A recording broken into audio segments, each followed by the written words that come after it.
Well, hey guys, so you all asked me a fair amount about honey as an ingredient in skincare. So for fun, in today's video, to discuss this ingredient and its utility in skincare, I thought I would review 2 honey masks while I talk about honey in skincare. First up, I'm going to be reviewing the Skinfood Black Sugar Honey Mask, and then later in the latter half of the video, I'll be reviewing the Papa Bombee Honey Pudding Cream Mask Set. And so here we go. Now, I am becoming a fan of these Skinfood masks. They're pretty gentle, the 2 that I've tried out. Like the 3 I've tried out. Like the strawberry mask I tried out last week, this product also contains that black sugar, which is the one ingredient I don't care for because it is abrasive, and I think it limits the ability to use this more often. They could sell a lot more of it if they didn't put it in there, to be honest with you. But here are the other ingredients in English I'm showing you here.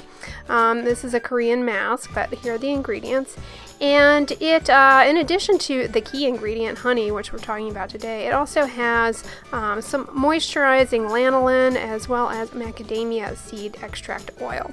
And the product advises you to mix it up a little bit because it does settle, so, but it smells just like honey. This product does contain fragrance, so if you have an allergy or sensitivity to fragrance, avoid that, but I'm loving the way it smells. It kind of makes me want some hot tea. Alright, now while I slap this on my freshly washed face, let's talk a little bit about honey. Now, honey in dermatology is an ingredient that's actually been shown to be helpful for healing wounds on the lower leg. It does in fact have antibacterial properties. First up, one way it works against bacteria is its high sugar content draws the water out of the bacteria and essentially desiccates them to death. It also contains a variety of other antibacterial, antimicrobial, and antifungal compounds, and it's moisturizing, so it makes a nice seal on healing wounds for preventing contamination, and yeah, it feels great as far as this mask. Now, in terms of acne and skincare on the face, it's not a standard of care recommendation, and we're nowhere really near looking at this as far as an ingredient in acne management, for example. But it is very gentle and obviously not vegan, and if you're vegan you probably already have assumed that. May not even be watching this video, but anyways. And you know, if you have any sort of bee allergy or sensitivity, I would caution you against using these kinds of things just to be on the safe side. But another way that I'm enjoying these Skinfood sugar masks is on the back of my hands. It just feels, the sugar part there I think really shines. This is a gentle kind of exfoliating around the finger beds, around the nails. I think you would enjoy it that way. Alright, this went on really nicely. It feels great. It doesn't sting or burn or feel fragrancy, so there it is. And I'm just going to incubate with this on my face per the instructions for the 10 minutes, but you can see how nicely it went on. And first up, I'm just going to wash my hands off before I get to checking my email, because this would probably make a mess all over your computer board. But ooh, look how nice it washed off and left my hands kind of bright. It doesn't feel sticky. I thought putting honey on my face would feel sticky, but it really doesn't feel sticky like honey at all. It's not viscous. So check in with you in a sec. Okay, here it is after 10 minutes, and you know, I sliced up a cucumber for snacking, answered some emails, and was not the least bit bothered by this mask sitting on my face during that time. Doesn't burn around the eyes, not heavily fragranced at all, just smells like honey out of the jar, and nothing else. So I really liked having it on, didn't bother me in any way. And like I said, didn't sting. And you can see it's not dried on there. My skin's not tight. It looks just as it did when I first applied it. And now I'm going to get ready to wash it off for you guys. And it comes off just like the strawberry one, really easily. And I like the way my skin feels afterwards. It doesn't feel dry. It doesn't feel irritated. It's not red. I really liked this product, and I give it a thumbs up. Okay, next up up is the Papa Bombee Honey Pudding Mask. This is highly touted on the interwebs, this Korean two-part mask and subsequent pudding cream.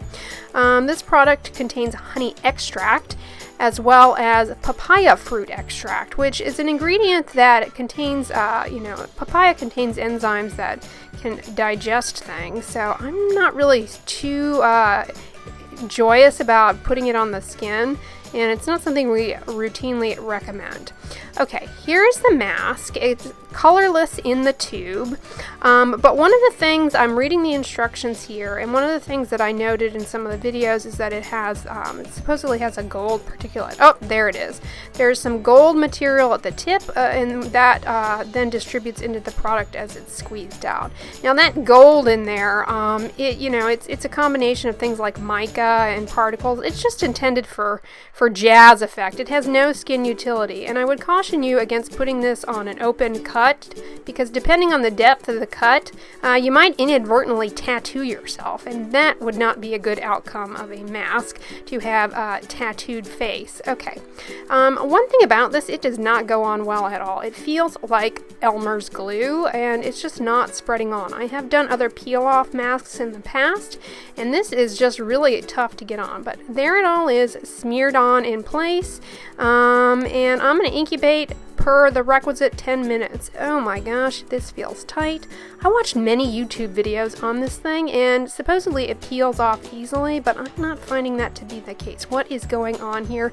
It's so tight. I feel like that character from the painting The Scream right now. Help, guys! I'm trapped in a death sheath, it feels like. It feels like horrificness. Alright, I finally got a leading edge here, and alright, if you think this is good for pores, please comment below, because this has no skin benefit that I'm detecting. This is the most offensive thing I have ever peeled off of my face. It looks like what I used to do to entertain myself as a child in daycare, when I'd smear Elmer's glue on my hand and then peel it off. I should have been a cosmetic chemist, perhaps, with that kind of inkling. Alright, so I got that off. I actually had to wash it off with my good old friend Sarah V.A.M., who rescued me from that bee's nest.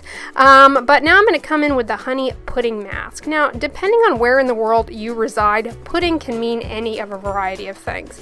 What I was expecting, everybody Google image Jello pudding, and that's what I was expecting, but this looks more like congealed cold bacon fat.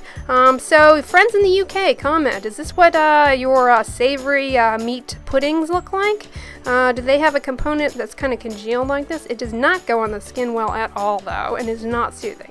Overall, I really enjoyed the Skinfood honey mask. I would continue to reuse this. Again, if they did not put sugar in it, I would use it probably on a daily basis until I used it up. Might even consider repurchasing it just because it is fun. But I will not be buying this bad boy again. He is terrible. Buyer beware. And comment below, but I'm chucking that out. I've heard the sheet mask is good though, so maybe I'll try that in the future. Let me know if you guys like the sheet mask. I do like the Skinfoods one and would recommend it. I give it 2 thumbs up. Hope you guys enjoyed this video and the review. Give it a thumbs up, share it with your friends, and as always, don't forget, sunscreen and subscribe. I'll talk to you guys in my next video. Bye!